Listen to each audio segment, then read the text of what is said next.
Bienvenue dans un nouvel épisode du podcast Bouger pour grandir. Aujourd'hui, Véronique, je t'ai invitée pour débattre avec moi d'un sujet qui revient quand même assez souvent dans le développement de l'enfant, surtout en petite enfance.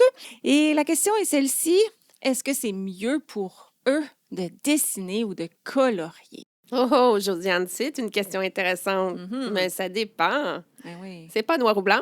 Non. Donc, on va mettre des nuances de couleurs, OK? OK. Donc, une première nuance serait que ça dépend de notre objectif et notre rôle auprès de l'enfant. Est-ce qu'on veut offrir une activité qui va favoriser son développement en général, comme par exemple dans un contexte de préalable scolaire, ou si on veut aider l'enfant à surmonter une difficulté spécifique? OK, fait que là, ce que tu parles, c'est un peu comme notre rôle, nous, comme ergo. Est-ce qu'on peut utiliser ces activités-là en tant que modalité pour travailler autre chose? Oui, tout à fait. Par exemple, si j'ai besoin de plus d'extension de mon poignet à l'écriture, est-ce qu'une de ces deux activités-là serait favorable à l'atteinte de cet objectif-là? Mhm. Alors, bien, je propose qu'on choisisse un parti pour en débattre. OK. Puis, pour que ça soit plus facile de mettre en contexte quand choisir un ou l'autre. OK, super, mais je peux-tu prendre le dessin? Ben, serais-tu anti-coloriage par hasard? Non, mais l'anticoloriage, c'est super intéressant, puis tu vas nous en reparler tantôt? D'accord. OK. OK, alors, dans ce cas-là, j'ai pas bien le choix. Je vais prendre le coloriage, mais c'est pas grave. Parfait, on débute ça tout de suite après l'intro. Et juste au cas où ceci est ton premier épisode, Bouger pour grandir est conçu pour stimuler les réflexions et répondre aux questions des professionnels de la santé, de l'éducation et bien sûr des parents qui accompagnent les enfants dans leur développement moteur, mais pas que. Et moi, je m'appelle Josiane Caron-Santa, je suis ergothérapeute québécoise, canadienne, formatrice internationale dans le domaine du développement de l'enfant, autrice du livre Bouger pour grandir, le petit cousin du podcast et surtout passionnée de faire connaître la facette pédiatrique de mon métier, l'ergothérapie. Sans plus tarder, poursuivons avec l'épisode d'aujourd'hui. Alors Véro, peut-être qu'on pourrait donner nos définitions opérationnelles de dessin et coloriage pour qu'on appuie bien là, ce qu'on va débattre en sachant de quoi on parle. C'est quoi pour toi le coloriage? Ben, le coloriage, pour moi, c'est remplir de couleurs des contours, des zones qui sont la forme d'un objet ou d'une personne. OK. Ouais. Puis pour moi, le dessin, ça serait comme représenter quelque chose de visuel là, qu'on voit en ce moment ou qu'on a déjà vu, donc qui est devenu une représentation mentale sur du papier en 2D ou un autre médium, OK. avec un crayon ou quelque chose de marquant. Mhm.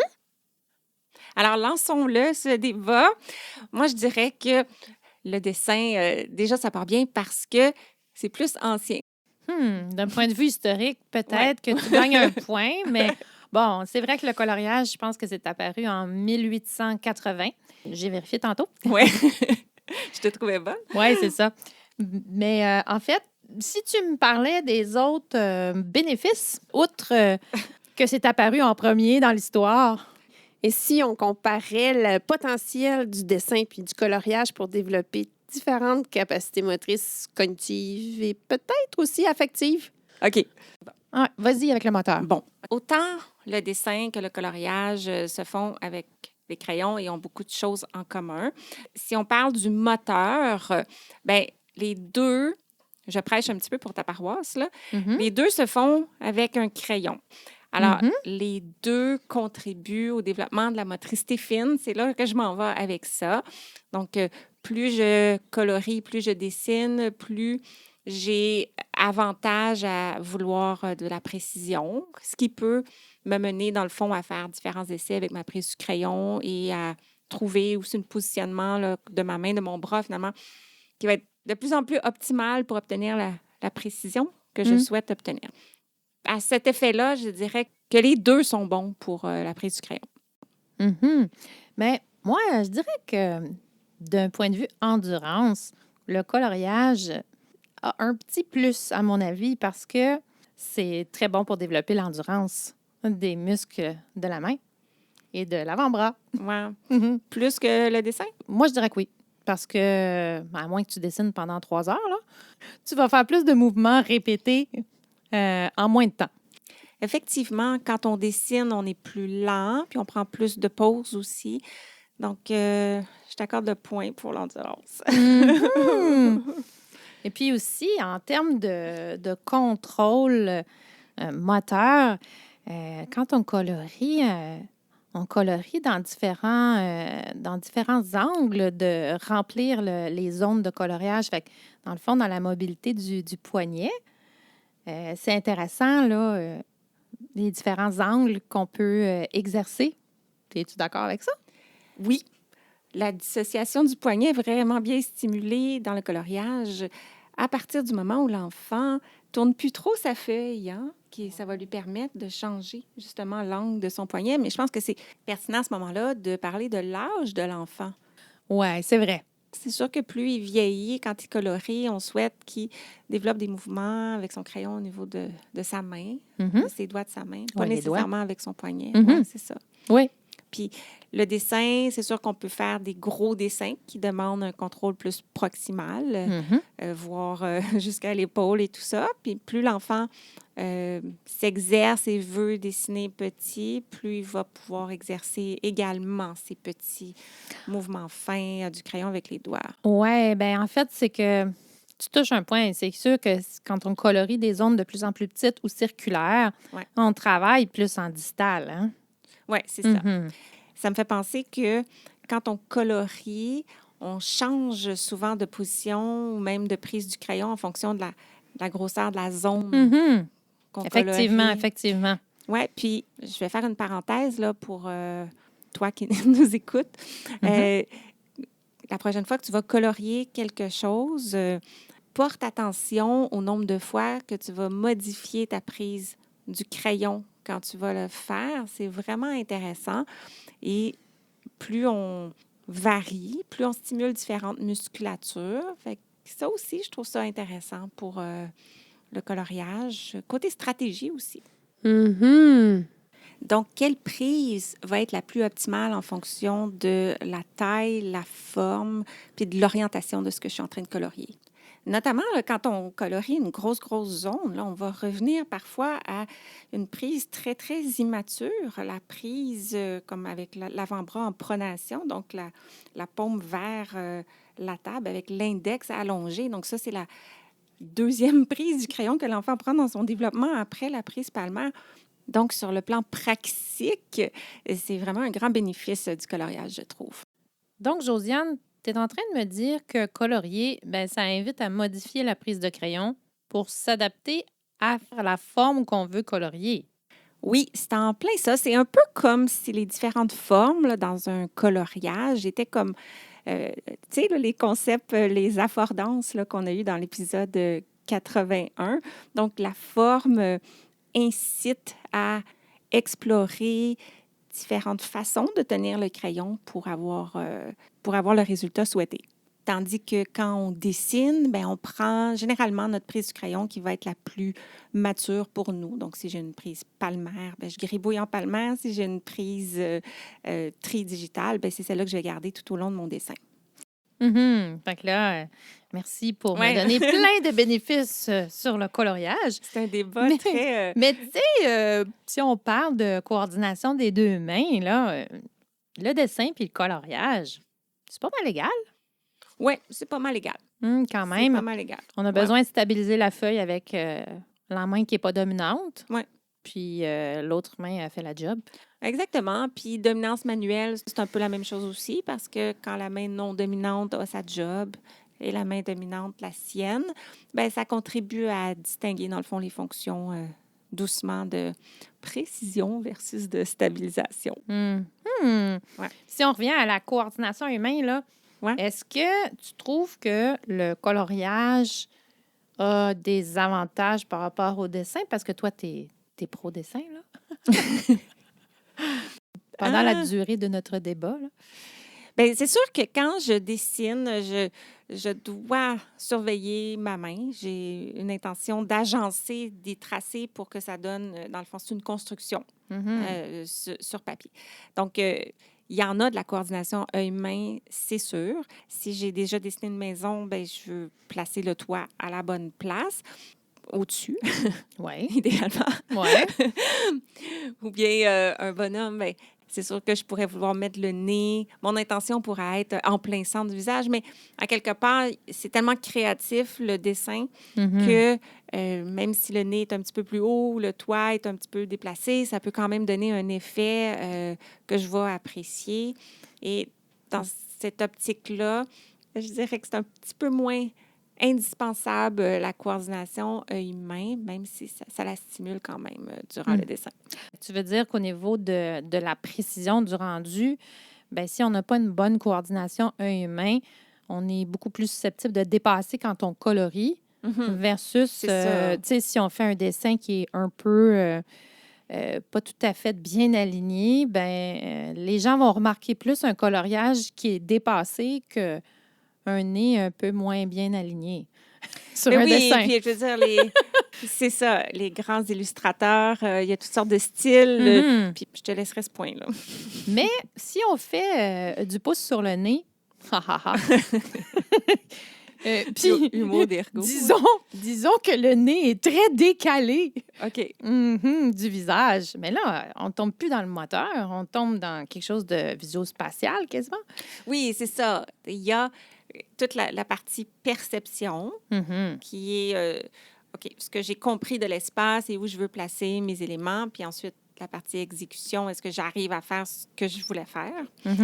Quand tu dis l'exécution, bien, dans le fond, tu parles des habiletés visuo-constructives. Là. On ajoute, on construit, on utilise nos images mentales pour faire construire, assembler quelque chose. Comme quand on dessine, on assemble des lignes dans l'espace sur un papier. C'est ça, oui. Le dessin utilise beaucoup de visuo-constructif, puis de visuo-spatial aussi. Il faut bien analyser l'espace qui est devant nous. Pas mal moins, je pense, pour le coloriage. Oui, si c'est ce qu'on veut travailler.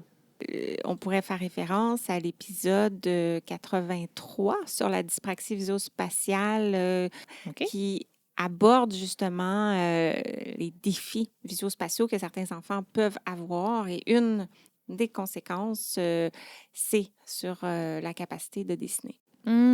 Intéressant. Mais tu sais, en lien avec la perception de l'espace, l'orientation spatiale, tout ça, les enfants qui ont pas encore bien ça dans leur corps, quand ils arrivent pour dessiner, ça doit être plus difficile. Oui. Oui. Allez écouter ça. Puis au niveau perceptuel ou perceptif, si on parle du choix des couleurs, ben c'est sûr que un dessin, ça peut se faire au crayon de mine. Oui. Mais ça peut se faire avec des crayons couleurs aussi. Oui. Mais par contre, quand je colorie, bon, on a tendance à plutôt colorier avec des crayons de couleur. Oui. Quoi qu'on pourrait colorier avec un crayon de mine si on fait des nuances, mais... Oui, on peut avoir quelque chose de très bien aussi. on peut remplir une zone, c'est ça. Oui. Toujours dans l'optique de remplir une zone qui est le but du coloriage. Qui est le but du coloriage. Mais donc, tu essaies de nous dire que dans le fond, il y a un peu de perceptif. Ça stimule l'aspect agencement des couleurs, le coloriage. Mais je suis encore en train de parler de tes affaires. On s'échange les sujets. Ouais. Bien, je pense qu'il y a comme aussi deux concepts. Le choix de couleurs, l'agencement de couleurs, c'est une chose, mais il y a aussi le fait que quand l'enfant est jeune, il n'aura pas nécessairement l'intérêt ou la conscience de mettre son soleil jaune. Il peut peut-être le mettre bleu. Et puis, à un certain moment donné, il va développer cette conscience-là d'avoir la bonne couleur qui représente la réalité de ce qu'on voit en général. Oui, mais là, pourquoi il serait obligé d'avoir la bonne couleur? La créativité a bien meilleur goût. Bien, puis si on parle du coloriage à numéro, par exemple, qu'est-ce que tu penses de ça? Oui, ben, dans le fond, c'est comme le seul aspect créatif du coloriage, c'est de choisir tes couleurs. Fait que quand on est par numéro, là, on est vraiment dans une exécution de consignes. Mais c'est pas nécessairement OK. une mauvaise chose parce que des fois, moi, j'ai l'impression que le fait justement de ne pas avoir à réfléchir, le fait juste d'avoir à juste dépenser au niveau moteur cette énergie-là en suivant la consigne, ça peut relaxer certaines personnes. Ça peut être une détente. Oui, ben OK, OK. Fait que si tu es déchargé de l'effort cognitif de trouver des formes, de savoir comment dessiner, de potentiellement être déçu de ce que tu es en train de dessiner, oui, c'est plus relaxant de colorier, mais beaucoup de monde vont être très apaisés par ce qu'ils dessinent, même des émotions que tu peux traduire à travers tes dessins. Ça peut être très apaisant aussi. Ouais, mais admettons que tu veux travailler une chose à la fois, puis pas trop forcer le cognitif, puis Mhm. tu veux l'axer vers plus le développement de ton endurance motrice. Moi, je pense que les aspects cognitifs allégés, ben, ça peut être un bénéfice. Mais là, la façon dont tu le dis, j'ai comme l'impression que c'est plus vieux ou plus adulte. Quand tu dis je veux axer sur le développement de mon endurance. Là, quand on parle du développement de l'enfant, Mhm. spontanément, il ne va pas faire ces décisions-là. Donc, il va aller vers ce qui l'intéresse le plus, qui a le plus de plaisir à faire. Mhm. Mais je Mais- pensais plus à des enfants qui ont de la difficulté avec l'atteinte des représentations OK, symboliques, là, genre. OK. Tu sais, je pensais à des enfants qui ont besoin de travailler leur motricité, ont besoin de, ben tiens, un autre aspect du coloriage, c'est d'être capable de respecter des règles, de colorier dans les lignes. Mais là, ça devient intéressant comme outil. Bien, en fait, OK, je pense qu'il faudrait séparer l'aspect activité en tant qu'opportunité développementale, de développer plusieurs choses, les aspects cognitifs, perceptifs, moteurs là, qu'on est en train d'aborder, Mhm. et l'aspect plus clinique, qui est utilisation thérapeutique du dessin versus du coloriage pour travailler certaines capacités en particulier. Donc, quand tu es en train de me dire, avec un enfant qui a moins de facilité avec le dessin, les représentations mentales et qu'on veut développer sa motricité fine, alors là, on opterait plus vers une activité comme le coloriage. Mhm. Oui, c'est un peu Ouais, ça. OK. Mais bon, si tu veux qu'on revienne dans l'optique développementale de dire, bon, quels bénéfices ont-ils chacun là, pour les enfants? Mhm. On pourrait comme peut-être continuer à dire que pour les, pour les fonctions exécutives, les deux ont des avantages. Oui, les Mhm. deux ont des avantages. Sont-ils les mêmes d'après toi? Bon, si on revient à l'épisode sur les fonctions exécutives qu'on a fait, je ne sais plus trop le numéro. Dans le fond, dans les fonctions exécutives de base, là, l'inhibition motrice, ben on va l'avoir dans les deux, je pense. Fait que quand on colorie, il faut s'arrêter à la ligne, mais quand je dessine, il faut aussi que je termine mon tracé où je veux qu'il s'arrête, sinon ça ne sera pas ce que je veux. Mhm. Mémoire de travail. Ben là, il faut que je me rappelle qu'est-ce que je suis en train de dessiner Mhm. ou pas, parce que c'est créatif. Donc, je peux oublier mon idée de base, mon idée de départ, puis que ça gravite vers complètement quelque chose de différent, ce qui serait bien aussi. Fait que je ne sais pas trop, mais mettons que mon intention est très sérieuse, il faut que je me souvienne de ce que j'essayais de représenter. Mhm. Mais tu me diras, là, mes mémoires de travail dans le coloriage, c'est pas fort hein, comme capacité stimulée. Ben, moi, il me vient en tête l'exemple d'un enfant que je vois colorier une zone, mais qui finit pas sa zone, puis qui va à une autre zone, puis qui finit pas sa zone, qui revient à une autre zone. C'est pas vraiment la mémoire de travail, c'est plus l'impulsivité, j'ai Mais l'impression. ça serait comme soit la. Ben, ça dépend pourquoi. Pourquoi il change de zone? Donc, peut-être qu'il trouve ça beau Ou trop long à colorier. ou trop long, il commence à se fatiguer, ou Mhm. peut-être qu'il est distrait, ou peut-être qu'il est plus dans une phase sensorimotrice. Donc, j'aime ça colorier, mais j'ai moins l'intention de finaliser mon coloriage. Donc, c'est ça. Je colorie ces petites zones-là, puis là, je suis comme tannée d'utiliser cette couleur-là, puis de faire cette direction-là. Donc, je change. C'est vrai qu'on peut voir aussi des enfants qui changent de couleur dans la même zone. Ça, c'était pas mon exemple. Là. Mon exemple, c'était plus comme je finis pas la zone à colorier.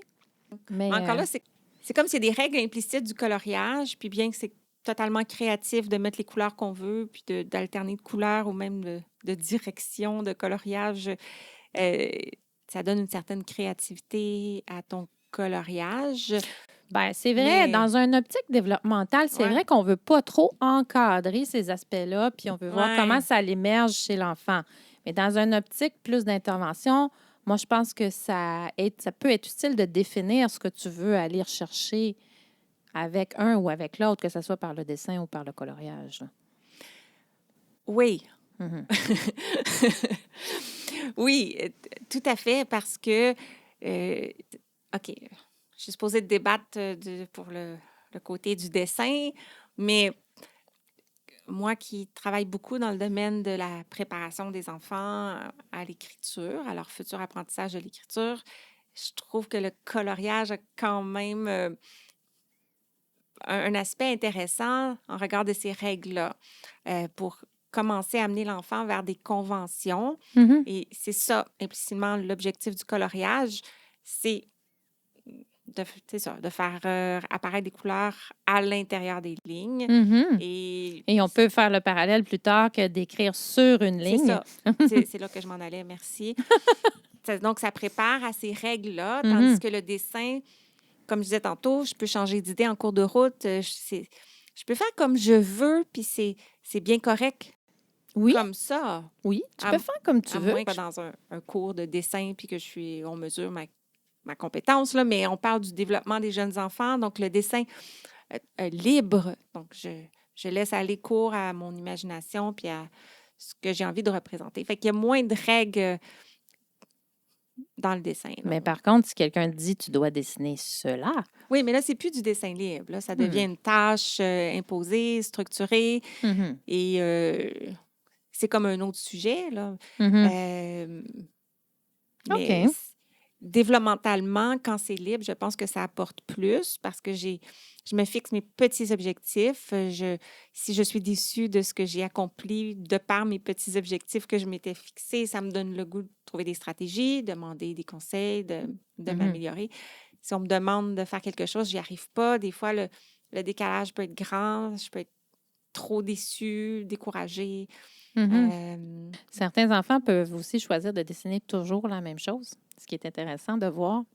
Ça nous permet de voir, dans le fond, leurs intérêts, puis... Bien, c'est ça. Observer comment l'enfant dessine, ce qu'il a envie de dessiner en partant. Est-ce que c'est une activité qu'il choisit spontanément de faire ou est-ce qu'on doit d'emblée lui proposer, viens, on va dessiner ensemble pour qu'il s'intéresse à ça. Et ce qu'il dessine, comment il le fait. C'est sûr qu'on peut observer tout ça. Ça nous donne des indices sur où il en est dans son développement. Puis, ça nous permet, en regard des observations, de créer des contextes qui vont lui permettre de développer un petit peu tout ça. Mais je pense que en petite enfance, l'objectif est encore là.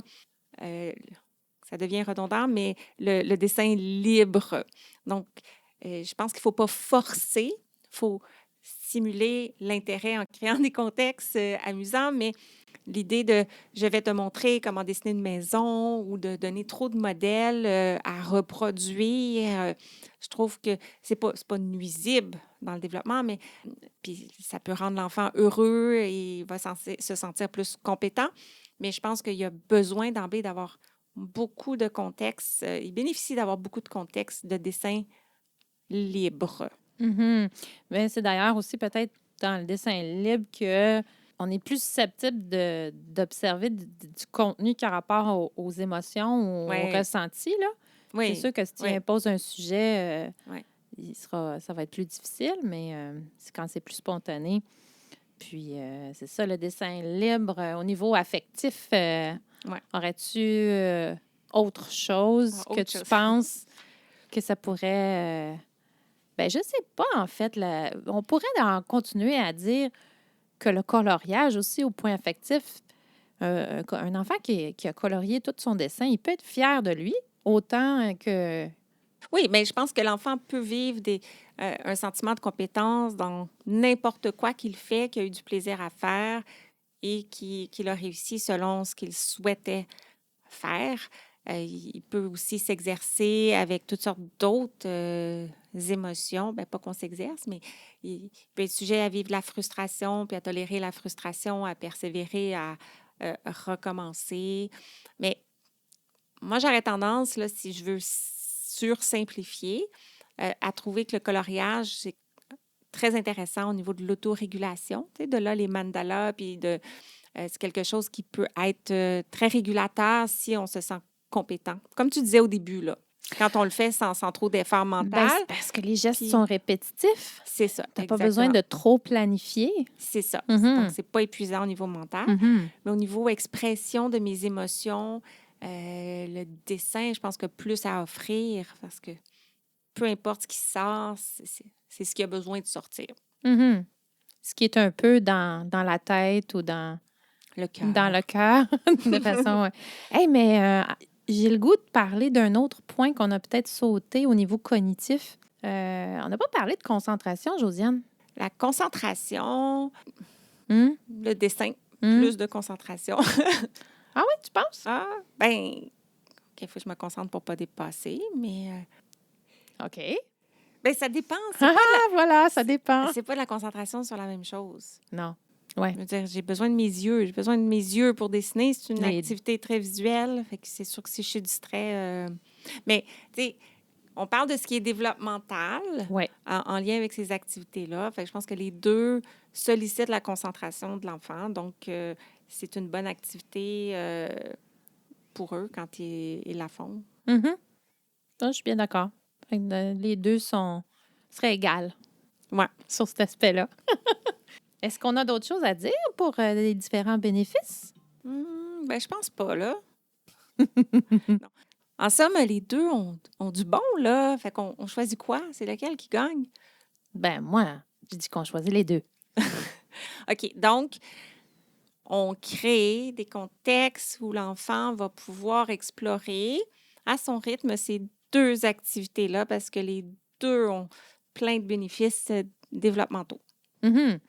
Oui, mais il faut quand même, je pense, rester vigilant à ne pas proposer du coloriage avant que l'enfant soit comme prêt à cette activité-là.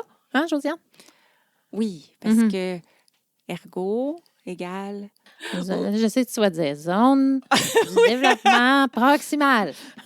Zone proximale du développement. Oh, zut!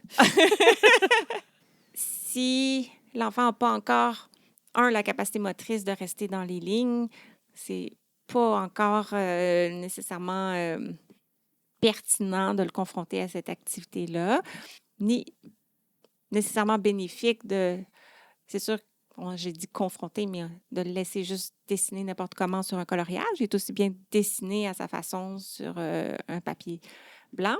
Mais Josiane, je dirais aussi, puis il y a peut-être une nuance. C'est sûr que quand on parle de capable de rester dans les lignes, moi, dans ma tête, je vois quand même un enfant que même s'il dépasse, il est capable de... Il comprend le concept de rester dans les lignes versus un enfant qui ferait un gros barbeau par-dessus les lignes, un gros guéret bouilli, bien là, on verrait clairement que le concept de rester dans les lignes n'est pas là. Oui, mais c'est ça que je voulais dire. Je n'avais pas terminé. Dans le fond, c'est qu'il y a la capacité de le faire, mais il y a l'intention de le faire. Mm-hmm. Puis là, on parle de donner un coloriage accessible là, avec des grosses lignes, pas trop longs et tout ça. Oui. Fait que ça peut arriver vers 3 ans pour certains enfants, mais pour beaucoup, ça va être comme autour de 4 et 5 ans, par exemple, qui va démontrer cet intérêt-là et va avoir du plaisir à le faire. Mais en toute nuance, je veux dire, parfois l'enfant est dans un contexte multi-âge, la fratrie ou un milieu de garde. Il est exposé à d'autres enfants qui colorient, il a le goût d'imiter. Donc, c'est sûr que c'est bien correct. C'est bien correct de le laisser explorer ça. Mais développementalement, on veut qu'il y ait assez d'opportunités de faire face à un papier blanc, de développer sa confiance là-dedans parce que ce qu'on ne voudrait pas, ça, c'est mon opinion à moi, c'est que l'enfant aime trop le coloriage au dépens de développer ses capacités en dessin. Ben, j'aurais peut-être une solution pour toi, Josiane. Oui. Ben, c'est là que je te reparle d'anticoloriage. Oui, on avait dit que tu ramènerais ça. Ouais. C'est quoi ça? Ben, en C'est fait, comme... c'est un concept ou un terme que une éducatrice, je pense, son nom, c'est Susan Stryker. Dans les années 70, elle a comme inventé ce mot-là, si on veut dire, pour encourager la créativité des enfants. Puis, c'était des amorces de dessin à compléter. C'est-à-dire, par exemple, on dessine il y a un monstre de dessiné en noir et blanc sur la feuille. Et puis là, à côté, on dit à l'enfant, le monstre, il fait peur à qui? Le monstre est en train de manger quoi? Puis là, l'enfant, il dessine ce qui manque sur le dessin. Et en fait, il peut ensuite colorier, s'il a envie de colorier ce qui est en noir et blanc. Fait que ça a réuni le meilleur des deux mondes, mais je trouve que le titre, je sais pas, n'est pas représentatif de l'opportunité que ce bel outil-là peut offrir, et ça existe. Le terme sur est le négatif marché. et péjoratif pour l'activité de coloriage. Oui, c'est ça, parce que ça permet le coloriage, parce que les dessins sont en noir et blanc pour la plupart. Donc, l'enfant, il peut, après ça, joindre le meilleur des deux mondes puis colorier ce qu'il a dessiné. En tout cas, moi, je pense que ça mérite une révision de mots, de titres. Oui. Mais pour être l'avocat du diable, l'anticoloriage, je pense pas non plus qu'il faut le débuter trop jeune, parce que là, on n'est plus dans le dessin aussi libre. On donne une consigne à l'enfant. Donc, qui a peur du monstre? C'est pas nécessairement facile de... Ben là, ça serait un bonhomme, mais disons qu'on met un poisson dans le bocal vide, par exemple, mais si l'enfant ne se sent pas compétent pour dessiner un poisson, il n'a pas envie de dessiner un poisson... Peut-être que la question pourrait être plus vaste à ce moment-là. Qu'est-ce que le bonhomme voit? Qu'est-ce que le bonhomme... Mais aucune consigne. Aucune consigne aussi. Aucune consigne aussi. Mais l'important, c'est de toujours comme ajuster le médium à l'enfant qu'il y a devant vous. Oui.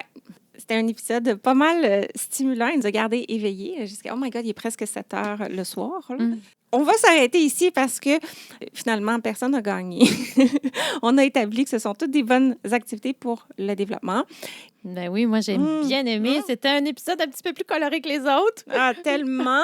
Et il y avait un épisode 20 sur le développement du dessin. Oh oui, c'est très complémentaire. Oui, ça s'appelle du gribouillis au réalisme.